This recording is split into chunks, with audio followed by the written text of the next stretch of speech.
Hoy hablaremos sobre el encuentro con la sombra y habla aquí de justamente este sueño que tuvo Carl Jung, ¿no? Desde donde saca este concepto de la sombra, como un terror. Él lo pinta como un terror. El encuentro con la propia sombra es sorpresivo, desagradable y en ocasiones traumático. ¿Cómo no iba a serlo si hemos pasado tantos años de nuestra vida queriendo ocultarla, la sombra, porque la percibíamos como una amenaza? En efecto, la sombra nos resulta amenazadora porque al mostrarse, nos hace caer en la cuenta de que no somos lo que aparentamos y eso nos produce una sensación de vértigo. Es como que tantos años pasamos tratando de construirnos una imagen aceptable, con mucho esfuerzo, con muchas justificaciones, y de pronto nuestro santo, tan repeinado y educado, tropieza con el pecador. De pronto y a veces de golpe nos sentimos amenazados al constatar nuestras oscuridades, conmovidos en nuestros mismos cimientos. Es obvio que la aparición de la sombra se percibirá tanto más como amenaza, cuanto más nos hayamos esforzado por construir una imagen ideal de nosotros mismos. Por eso se comprende fácilmente que justamente aquel que más ha luchado por conseguir lo que deseaba, aquel que tiene una personalidad más cristalizada, encontrará muchas más resistencias para reconocer su sombra. Ahora bien, una vez que la sombra hizo su aparición, no podremos continuar relegándola al inconsciente. Una vez que ha asomado, la vida de la persona no podrá seguir igual.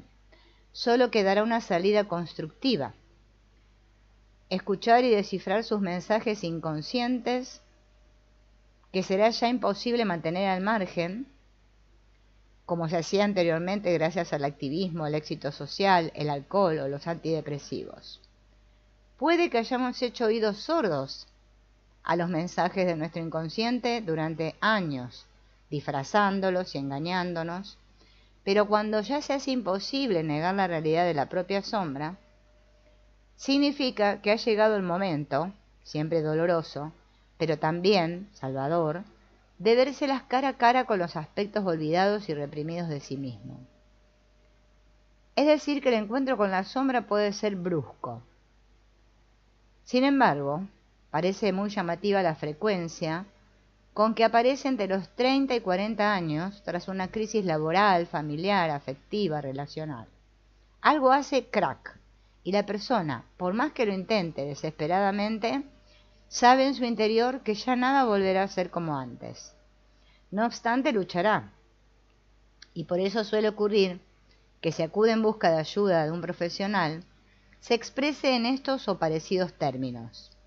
Solo quiero volver a estar como estaba antes, pero es justamente esto lo que ya no será posible. Ahora bien, si pone los medios, podrá llegar a estar mucho mejor, porque el resquicio que se ha abierto le va a permitir acercarse más a toda su verdad, y de este modo identificarse consigo mismo en profundidad.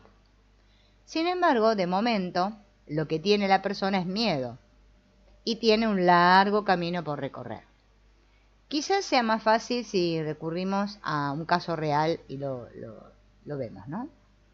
Una mujer joven tenía todo para ser feliz, era atractiva, estaba casada con un hombre que la adoraba, tenía 2 niños sanos y cariñosos, un trabajo gratificante, una posición económica confortable. Y ella misma decía, pero algo me está faltando. Iba a hacer terapia porque había empezado a notar una cierta tristeza cada mañana, unida a un estado de ansiedad, acompañada de somatizaciones molestas y alarmantes. La tristeza y la ansiedad iban haciendo en ella un trabajo de topo, horadando su antigua seguridad y su sensación de bienestar. Quiero volver a estar como antes, decía la muchacha. Cuando la crisis se presenta, no se puede hacer nada para regresar a un estado anterior. Sin embargo, se puede hacer mucho para crecer. Es una oportunidad que, bien aprovechada, nos aportará un regalo precioso, por más que el encuentro brusco con la sombra nos haya desconcertado y deprimido. Aquella tristeza y ansiedad le estaban diciendo a esta mujer que en su itinerario personal había algún elemento importante de sí misma que había dejado olvidado. Ese elemento es el que ahora estaba reclamando atención con los medios que tenía a su alcance. Probablemente el diálogo con ella habría de mostrarlo con precisión. En la oscuridad de su inconsciente dormía una niña sola y asustada, insegura y necesitada de afecto, llena de tristeza y ansiedad. En los años anteriores, su juventud, el enamoramiento, el trabajo brillante, la maternidad, le habían permitido desarrollar su existencia sin ser consciente de aquella parte de sí que había quedado relegada. Ahora, sin embargo, la fugaz aparición de un hombre que muestra interés hacia ella ha despertado inopinada y dramáticamente a la niña necesitada, que, aunque olvidada, seguía totalmente viva. Dentro de todo, esta mujer es lúcida y sabe que lo que se ha movido en ella no se solucionaría aunque el hombre que la ha conocido le propusiera que se marchara con él. Es consciente de que lo que se ha despertado es algo interior y que no podrá darle solución externa. Deberá armarse de humildad, paciencia y valor para llegar hasta el final, es decir, a la sombra, y ya no parará hasta no sentirse plenamente reconocida. De todos modos, es curioso constatar que la sombra aparece siempre cuando menos la esperamos. Cuando empezamos a pensar que somos bastante especiales, que la vida nos va a ir bien, la oscuridad viene a romper nuestra complacencia. Tal vez nos habíamos quedado en la superficie de nosotros mismos, sin profundidad o sin tener en cuenta toda nuestra realidad interior. Había indudablemente aspectos descuidados o negados que ahora están exigiendo ser tenidos en cuenta. Esta actitud de la sombra nos recuerda a uno de los cuentos de los hermanos Grimm. Se trata de una princesa malcriada a la que mientras jugaba distraída se le cae la pelota de oro al fondo del arroyo. Cuando empieza a lamentarse aparece una fea rana que le dice que va a recuperar su pelota si le promete ser su amiga e ir siempre con ella. La princesa, con tal de recuperar su pelota, accede, pero en cuanto la rana le trae la pelota, se escapa. La rana, sin embargo, la siguió, tardó mucho, pero al final llegó al castillo. Y al verla llegar, la princesa cerró la puerta de golpe y quedó temblando de miedo. Pero la vio también el rey padre, que obligó a su hija a cumplir su palabra.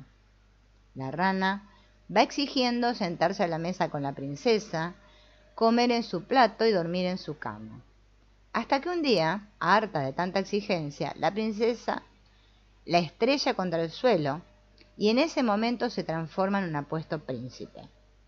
Este es el cuento que deberíamos corregir el final.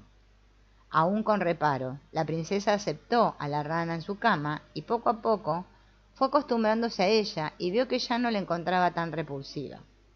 Hasta que llegó un día en que la besó. Y con el beso la rana se transformó en un apuesto príncipe, con el que la princesa vivió feliz para siempre. Vamos a intentar leer este cuento como si se tratase de un sueño. La pelota de oro con la que la princesa estaba jugando simboliza la valiosa totalidad de la vida, antes felizmente inconsciente y ahora amenazada. Como la mujer, como cualquiera de nosotros a quien todo nos ha ido razonablemente bien, tendemos a creernos maravillosos con derecho a todo lo bueno, hasta que en algún momento algo nuestro se pierde. ¿Qué hacer entonces? El cuento nos dice algo muy sabio. La realidad perdida solo podrá ser recuperada desde el inconsciente y necesitamos de alguien que viva allí para recuperarla. ¿Quién es ese alguien? La sombra. Pero de entrada nos parece repulsiva, como una rana. No estamos dispuestos a convivir con ella. Pero ella no va a ceder ni nos va a dejar en paz hasta que no le prestemos atención. Y ahí se iniciará un camino que llevará tiempo hasta que la reconozcamos y aceptemos como nuestra. En él se irá produciendo un proceso de transformación interior y emergerá probablemente una nueva escala de valores y llegará el día en que podamos besar nuestra sombra. Ese día será el comienzo de una felicidad nueva, de una existencia renovada y más plena.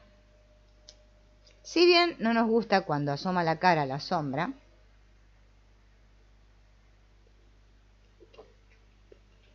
si no fuera por ella, es fácil que quedaríamos estancados, pobres y rutinariamente instalados en nuestro proceso personal.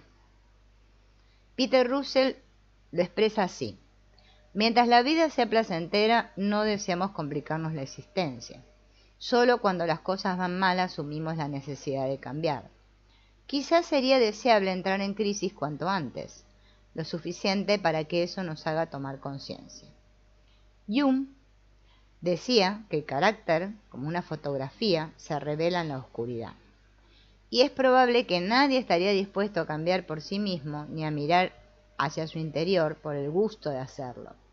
Nos quedaríamos instalados confortablemente en lo adquirido. Es la sombra que una y otra vez, con la tenacidad de la rana del cuento, nos va a empujar, a veces contra nuestro deseo. Y en ese sentido la sombra es un aliciente y acicate permanente, como lo decía Jung. La vida no exige que seamos perfectos, sino completos. Y para ello se necesita la espina en la carne, el sufrimiento de defectos sin los cuales no hay progreso ni ascenso. Pues una vida de éxitos es el peor enemigo de la transformación personal. Hay puertas interiores que nunca franquearíamos si no fuera porque el dolor nos fuerza a ello. Esto es lo que Simone Weil denominó la sabiduría del sufrimiento. Nos embarcamos seriamente en un trabajo personal a raíz de sentirnos mal. Visto así, la aceptación del propio dolor o malestar puede convertirse en el punto de partida de una tarea absolutamente provechosa y eficaz.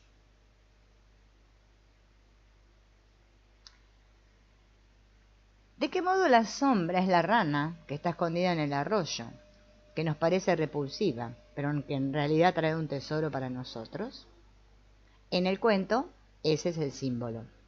Pero antes aún de definir el concepto, es interesante notar que tanto la religión como la literatura han recurrido a numerosos símbolos y metáforas para referirse a la sombra. Y así han hablado de nuestros demonios internos, de luchar con el diablo, de la crisis de la mediana edad, del descenso al mundo subterráneo, del descenso a los infiernos, de la noche oscura del alma. Cuando Stevenson escribió El extraño caso del Dr. Jekyll y Mr. Hyde, a raíz de un sueño personal, consiguió dramatizar la existencia de ambas realidades en el ser humano. Pues bien, con unos u otros símbolos, la religión y la literatura nos han hablado desde siempre de esa parte no clara de nuestra personalidad, la que nos desconcierta o atemoriza, la que nos subleva o nos deprime. Se comprende que la novela de Stevenson haya dado tanto juego, no en vano refleja simbólicamente la situación de todo ser humano. Por otro lado, basta observar el lugar que han ocupado los demonios o figuras similares en las diferentes culturas y religiones, y el modo como eso ha calado en la cultura popular.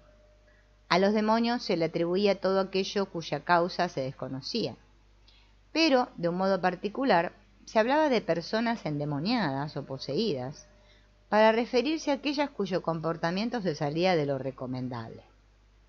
Así han llegado hasta nosotros expresiones tan cargadas de significado como ¿qué demonios te ha pasado? ¿Estás poseído?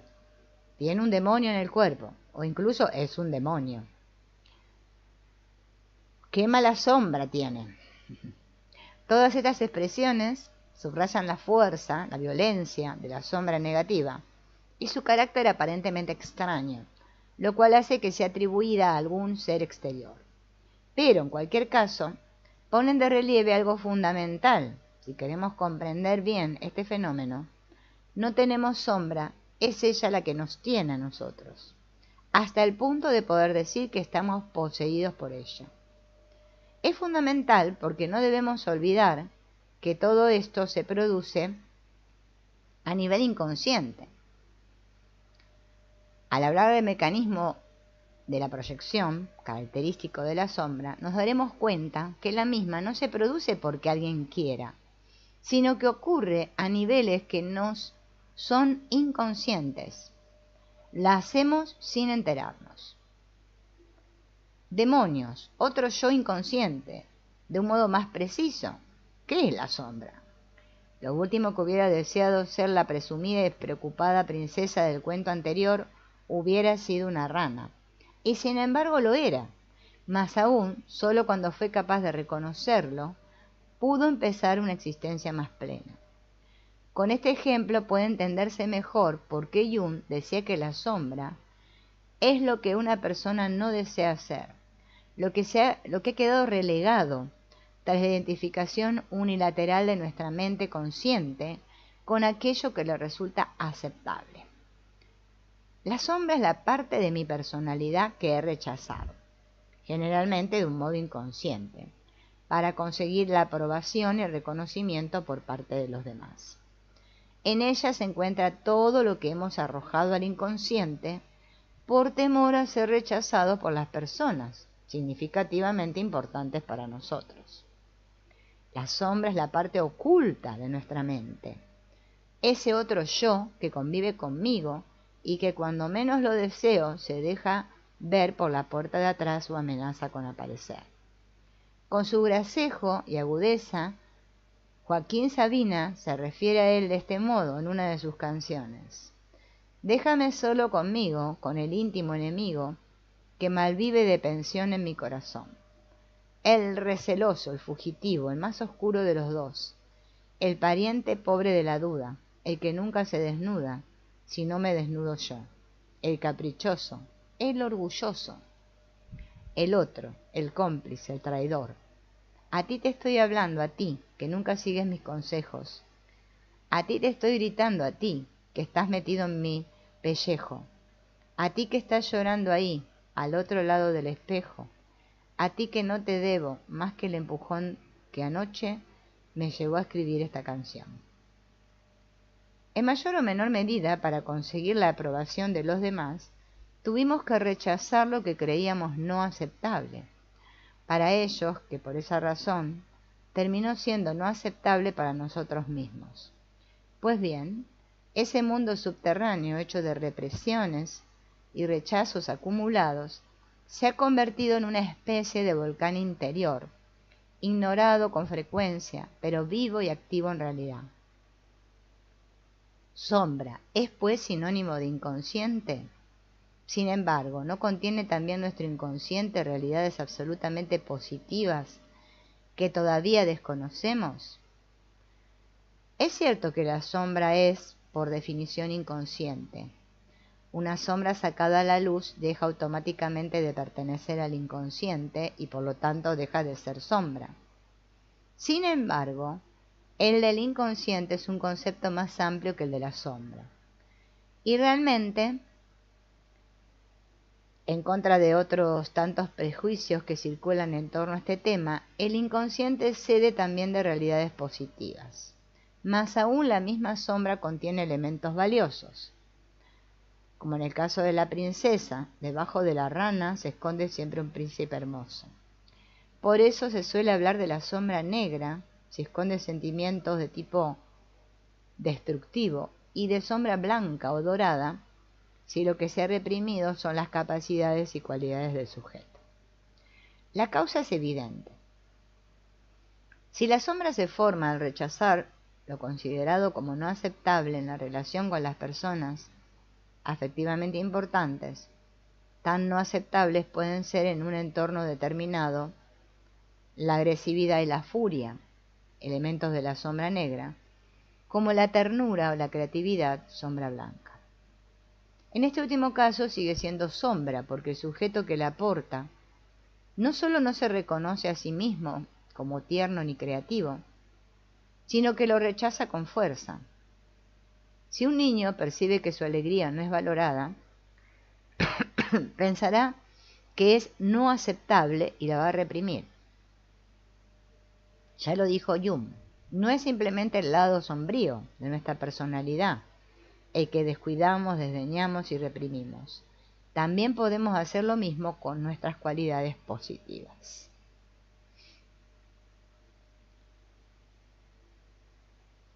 Ocurre, ¿no?, que en la relación con las personas que no fueron significativas, hay como una sombra social relacionada con esta sombra, con el fenómeno este de la imagen de sí mismo. Hasta tal punto es así que encontramos en ello una de las claves para identificarla en nosotros. Puede afirmarse que la sombra está configurada por todo aquello que no encaja con la imagen de nosotros mismos que queremos dar a los demás. En realidad, no encaja con lo que creemos que son las expectativas de los otros a las que queremos satisfacer para conseguir su aprobación, o no encaja con los principios que nos hemos marcado como orientadores de nuestra vida. En ese sentido, puede decirse que la sombra es el rostro que ocultamos, mientras que la máscara sería el yo público, el ego, la imagen que mostramos. Es curioso notar que la palabra máscara deriva del árabe mas'ara y significa bufón chocarrero.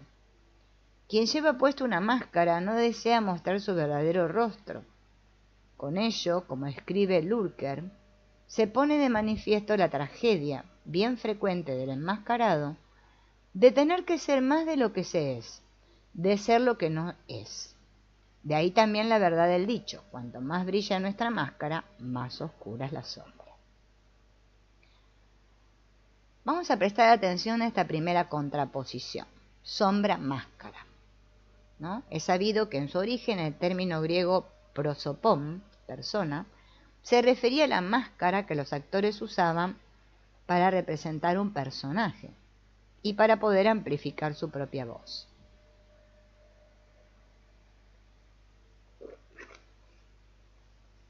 Con la sabiduría de las etimologías podemos concluir que a mayor máscara, mayor sombra. Cuanto más nos identifiquemos como una persona que se muestra buena, más opaca resultará nuestra sombra. El fariseísmo como tópico, más allá de la figura histórica que se halla en su origen, simboliza justamente a quienes se identifican con su persona, o sea, con su máscara o con su imagen de santidad, sin reconocer su lado oscuro.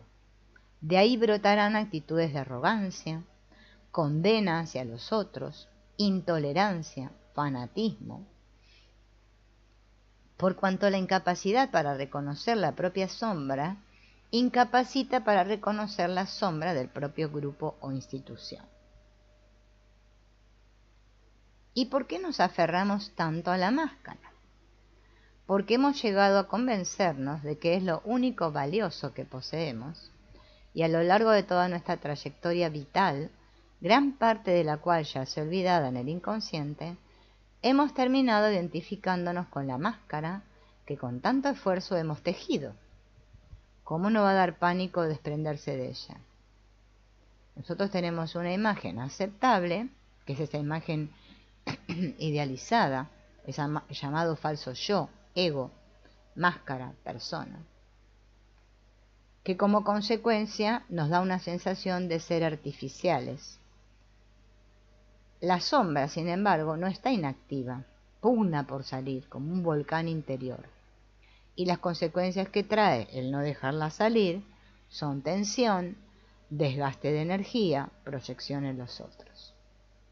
Entonces la máscara es la imagen aceptable o idealizada que constituye el falso yo que fuimos construyendo para que nos acepten y nos aprecien. Para lograrlo tuvimos que recluir determinados aspectos de nuestros en la sombra.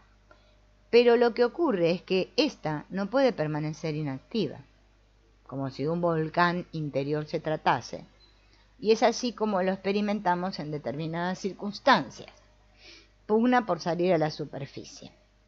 Las consecuencias de esta lucha entre la sombra y el ego son una enorme tensión, con todo el desgaste de energía que implica, y la proyección en otros de estos aspectos propios que hemos encerrado en ellos, sin olvidar otro aspecto inevitable que se convierte en fuente de agudo sufrimiento, la sensación de artificialidad que la persona experimenta, ya que ese ego así construido es cualquier cosa menos consciente y carece absolutamente de la solidez anhelada. Entonces este fenómeno de la sombra es muy complejo y hay muchos factores que tener en cuenta. Y por eso mismo son muchas las pistas que nos ofrece si queremos aprovecharla. Si queremos seguir ocultando la sombra no hay ningún problema. Podemos seguir haciéndolo forever y forever. No hay ningún problema. Bien, entonces, porque la sombra pertenece no solo al aspecto positivo o negativo, reprimido, sino también el mecanismo de defensa específico que lo protege y las reacciones que posteriormente se han ido encadenando. Por ejemplo, un niño puede reprimir en primer lugar su ternura, que ve rechazada o no valorada por su entorno. Y a continuación, es probable que reprima también su propia dureza, que usa como mecanismo de defensa, con el que protege su ternura y vulnerabilidad, y aparezca como un niño pacífico que siempre se porta bien, y más adelante seguirá reprimiendo su agresividad e incluso el más que probable resentimiento. Todos ellos pueden llegar a ser aspectos de su sombra, mientras dirige sus energías restantes a la construcción de una imagen aceptable, su persona. Por ejemplo, antes podríamos hablar, ¿no?, de una relación estrecha entre la sombra y la imagen de uno mismo. Tanto es así que la renombrada y heterodoxa psicoanalista Karen Horney, especialista en el estudio de la neurosis, habla de nuestros conflictos interiores y denomina imagen idealizada a lo que el propio Freud designó como ego ideal o narcisismo. Y esta misma autora describe la imagen idealizada con los rasgos que podemos aplicar a esa construcción que llamamos ego, construcción que solo es posible hacer relegando determinados elementos a la sombra. En el análisis que ella hace, tanto la imagen idealizada como el ego es arrogante, haciendo que la persona se arrogue cualidades que no tiene. Es inconsciente por cuanto la persona no se da cuenta de que está elaborando una construcción artificial. Es un decidido obstáculo al crecimiento, por cuanto mantiene al sujeto en la mentira, en la oscuridad sobre sí mismo. Produce la enajenación del propio yo, el alejamiento del ser, por lo que la persona es conducida más que ser conductora de su propia vida. A este propósito es interesante recordar que Freud consideraba la actitud narcisista como uno de los obstáculos más serios de la terapia. El motivo es simple. El ego siente pánico a que se caiga su imagen, porque intuye que lo que oculta es despreciable. De hecho, la persona construye esa imagen porque no puede tolerarse tal como se ve, y por eso mismo vacilará permanentemente entre la egolatría y el desdén de sí mismo. Por el contrario, lo que más favorece el trabajo terapéutico es la humildad, que permite aceptar la propia verdad y por ello desmontar la imagen idealizada, o lo que es lo mismo, no quedar atrapados en las redes del ego. Entonces, de lo que estamos diciendo se desprende que la sombra es el precio que hay que pagar para conseguir una buena imagen. Sería bueno explicar con más detenimiento la génesis de ese fenómeno, si queremos ser lúcidos a la hora de ir desmontando cómo se forma la sombra. Bien, siempre que una persona está preocupada por dar una buena imagen a los otros, nos está diciendo que, en realidad, tiene de sí otra imagen más bien negra. Es claro que se siente a gusto consigo mismo y con la imagen de sí, no va a tener ningún motivo para querer dar la otra imagen. Por lo tanto, cuanto más se esfuerza en la imagen que quiere dar, no solo más elementos tiene que enviar a la sombra, sino que mayor desagrado es el que realmente sentimos hacia nosotros mismos. Y por lo tanto, fíjense, mayor culpabilidad y mayor automaltrato. Lo que ocurre es que de entrada no se elige dar o no una imagen. Es algo que viene impuesto en el mismo proceso de socialización por las propias necesidades. La creación de la sombra viene obligada por la construcción de la imagen, que a su vez es exigida para obtener reconocimiento y aprobación por parte de los otros. Este es el proceso de socialización por el que la persona se transforma en un yo social y público. Bien, al comienzo de la vida, el niño es pura necesidad. A nivel psicológico necesita sentirse reconocido, amado por sí mismo, para poder empezar a existir en quien él es. Por otro lado, incluso más allá de que esa necesidad sea respondida o frustrada por las personas significativas para él, el niño se ve impelido, sin ser consciente de ello, a construirse un yo social que resulte aceptable para los otros. Esto por un lado implica hacerse una imagen, máscara, un yo público, un yo ideal, una persona. Y por otro, relegar al inconsciente todos aquellos elementos considerados no aceptables. Esa será la sombra, que acompañará y condicionará de un modo inconsciente, pero absolutamente efectivo, la vida del individuo como origen de reacciones desproporcionadas, división interior y sufrimiento psíquico. Un abismo grande entre la sombra y la máscara que va a generar ansiedad permanente por el pánico que la persona experimenta ante el hecho de que su máscara, ¡pum!, se venga abajo. A eso se debe que el esfuerzo por mantener esta imagen idealizada exija una atención constante y su cuidado constituya una auténtica tiranía. Exactamente. Si observamos bien, notaremos que esa tiranía no es otra que la del perfeccionismo. En su compulsión por ser aceptado, el niño crea una imagen de sí aceptable, enviando a la sombra lo rechazable. Y en ese movimiento está tratando de escapar del inconsciente sentimiento de culpabilidad que se ha generado en él como consecuencia de su no aceptación. No hay que olvidar que el niño se siente automáticamente culpable ante cualquier malestar que experimenta. Pues bien, intentará alejar la culpabilización mediante el perfeccionismo. El que se siente culpable se exige ser perfecto, y así entrará en un círculo infernal.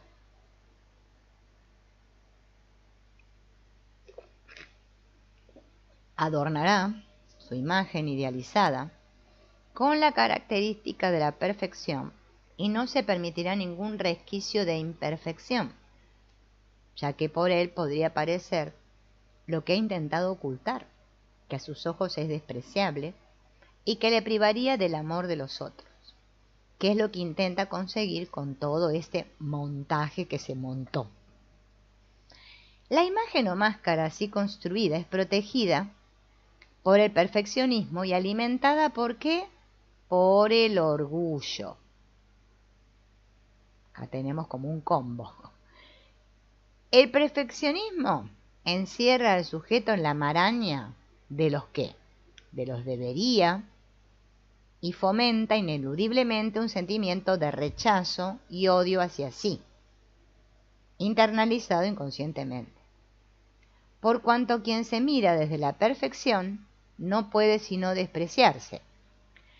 El orgullo neurótico, por su parte, con su perfeccionismo y su culpabilidad encubierta, va reforzando progresivamente esa máscara y haciendo cada vez más pronunciada la distancia con respecto al propio sujeto y a los otros, evidenciando una conclusión patética.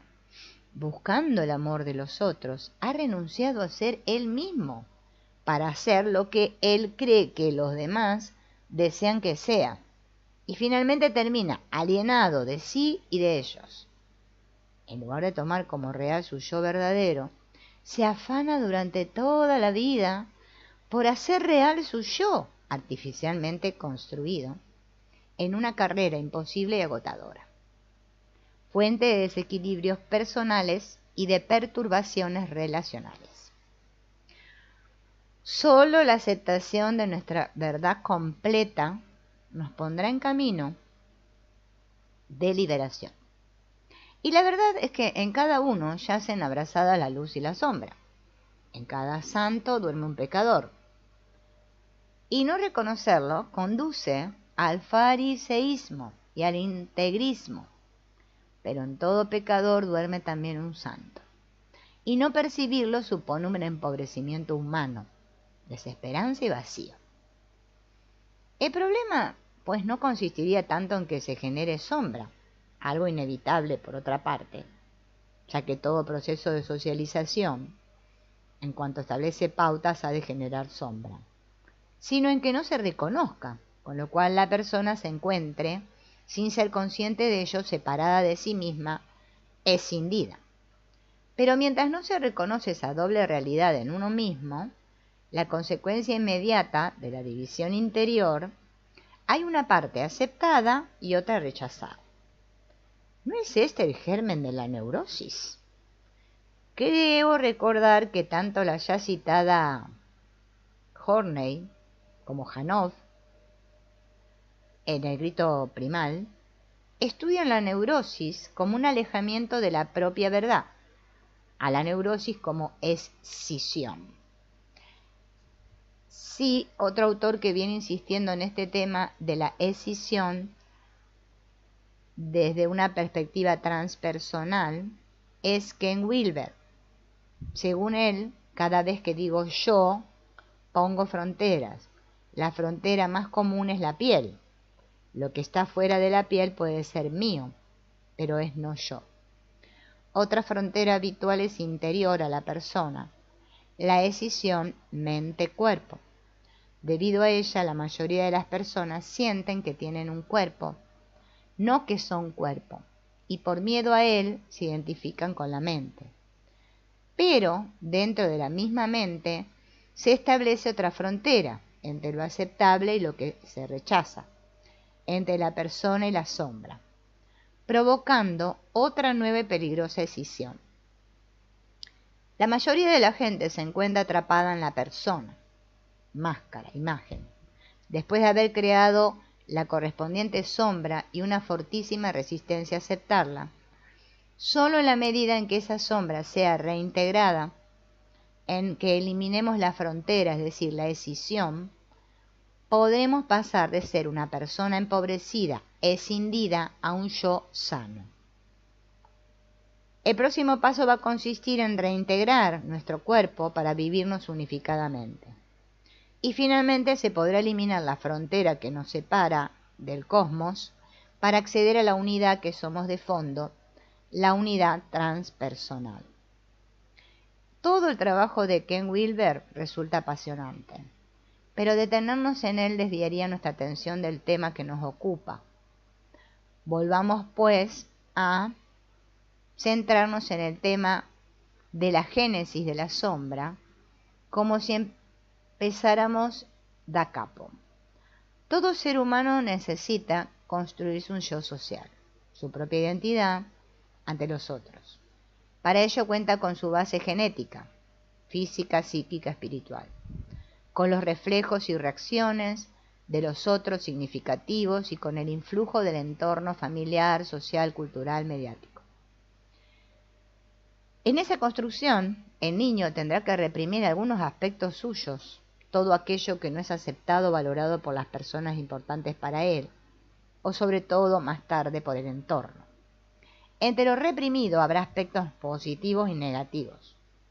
Esa es la sombra, blanco o negro, el lado oscuro de su personalidad, que posteriormente olvidará, porque habrá desaparecido de su conciencia, aunque seguirá actuando y condicionando con fuerza su comportamiento.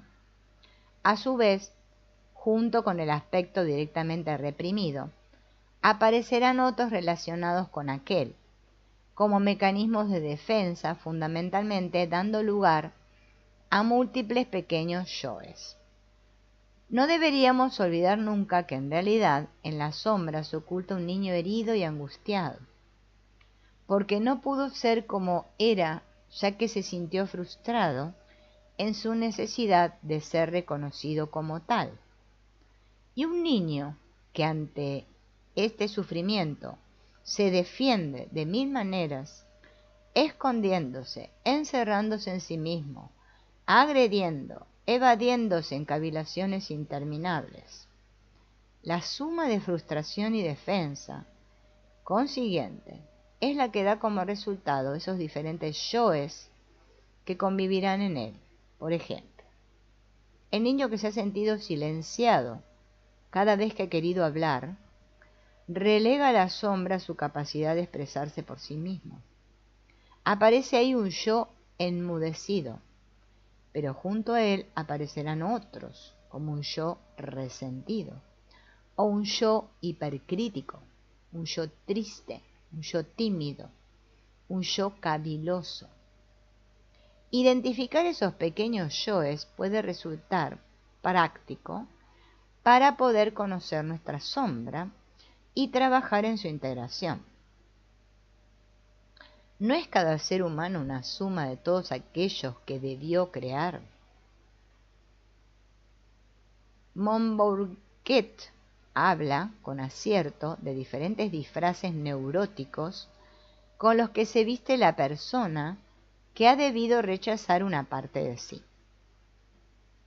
Habla del narcisista, constantemente preocupado por su imagen social, como necesidad de quedar bien, cuyo drama consiste en creer que sólo existe en la mirada ajena, como antaño en la mirada de su madre que no le llegó, como él necesitaba, su incapacidad para encontrarse verdaderamente con otra persona lo condena a vivir aislado en un mundo de fantasía.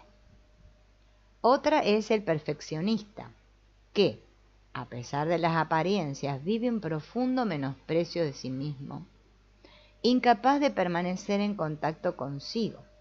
Se esfuerza por disimular el menor defecto, la más mínima debilidad, esclavizado por tan alto nivel de perfección.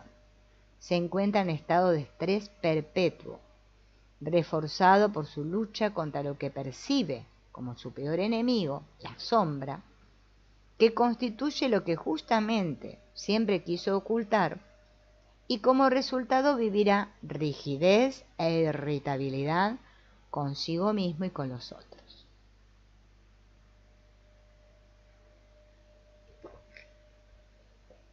Después tenemos al obeso por la autoestima, preso en realidad de una preocupación desmesurada por sí mismo. El orgulloso, que se defiende de su sentimiento inconsciente de inferioridad a través de una aparente arrogancia y presunción. Después tenemos el seductor, que desconfiando íntimamente de sí mismo, se vale de sus capacidades para demostrar que puede conseguir el amor que terminará manipulando. Otra es el avergonzado, bajo el peso de un sentimiento generalizado de indignidad, con la convicción de que todo su entorno percibe su estado de indignidad y suciedad. También está el culpable obsesivo, que suele disimular una agresividad reprimida. El ansioso, víctima de una inquietud crónica y desmesurada. El angustiado, cuya angustia suele ser una manifestación camuflada de su sombra, proyectada en forma de fobias. El dependiente y su lenguaje fusional, me vuelves loco, por su incapacidad de ver y tolerar las diferencias que le separan de los otros. El independiente, que ha hecho de su independencia una frontera infranqueable de protección. Esos y otros pequeños yoes pululan y conviven en nuestro interior, configurando una sombra más o menos densa. Es el lote de neurosis de cada cual. Pues bien, un yo sano requiere que esos pequeños yoes sean reconocidos como propios e integrados en la construcción de la propia personalidad. Precisamente, reconocer e integrar es lo que hace que este trabajo lleve a la persona a ser más compleja.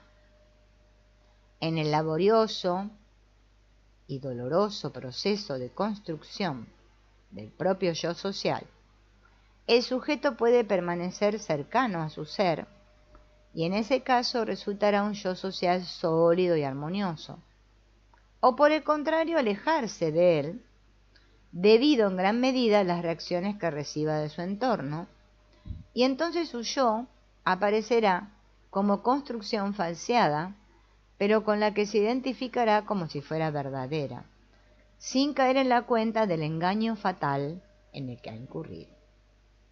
Eso explica que pueda pasarse toda su vida alimentando esa imagen de sí, ese yo falso, sin ser consciente de que en realidad está actuando contra su verdadero yo. Como lo dice un verso de Rimbaud: par delicatesse, j'ai perdu my bien. Por delicadeza, por gustar a los otros, por no saber decir no, no, por vivir pendientes de la imagen, podemos perder la vida, nuestra vida tan hermosa, tan frágil y efímera. Sin embargo, que ese yo sea falso, no significa que no contenga capacidades positivas de la persona. En efecto, buscando construir una máscara que resulte aceptable, en ese trabajo habrá de echar mano necesariamente de capacidades propias de su ser. Veamos un ejemplo. Si un niño percibe que es valorado por las buenas calificaciones que obtiene en los estudios, se esforzará por dar la imagen de niño estudioso, responsable, aplicado, sobresaliente. Aunque sea cierto que a él le interesa esa imagen para obtener un beneficio propio, el reconocimiento no lo es menos el hecho de que para poder construirla recurra a capacidades reales como son su inteligencia, su responsabilidad, su esfuerzo. Destacamos este aspecto por dos motivos. Primero, para no ver a nuestro ego como enemigo. En realidad, ha constituido una defensa que nos permitió sobrevivir. Otra cosa es que a la larga la defensa original nos termine ahogando.